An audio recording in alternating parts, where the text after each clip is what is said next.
TMP news کے studio میں خوش آمدید۔ ہمارے نمائندہ فاران لیاقت کی رپورٹ کے مطابق نیو یارک سٹی کے ٹائمز اسکوائر میں افطار پروگرام میں شرکت کرنے والے 2 افراد نے اسلام قبول کر لیا۔ نیو یارک سٹی کے ٹائمز اسکوائر میں رمضان کے افطار پروگرام کے دوران 2 افراد نے کلمہ پڑھ کر اسلام قبول کر لیا۔ پروگرام میں سینکڑوں مسلمان شریک تھے جنہوں نے روزہ افطار کیا اور تراویح کی نماز ادا کی۔ اسلام قبول کرنے والے افراد نے اپنی خوشی کا اظہار کیا اور کہا کہ وہ اب اسلامی تعلیمات کے مطابق زندگی گزاریں گے۔ امریکہ کے شہر نیو یارک کے مشہور ٹائمز اسکوائر میں جمعہ کے روز افطار اور تراویح کی اجتماع کے دوران ایک قابل ذکر واقعہ پیش آیا جہاں 2 امریکی شہریوں نے اسلام قبول کر لیا۔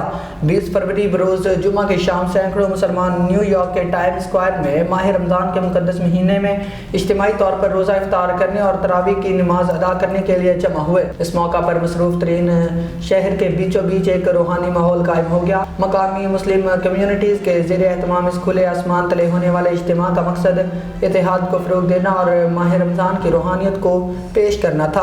افطار میں شریک 2 امریکی افراد بھی بھائی چارے کے جذبے اور روحانی فضا سے اس قدر متاثر ہوئے کہ وہ منتظمین کے پاس آئے اور اسلام قبول کرنے کی خواہش کا اظہار کیا۔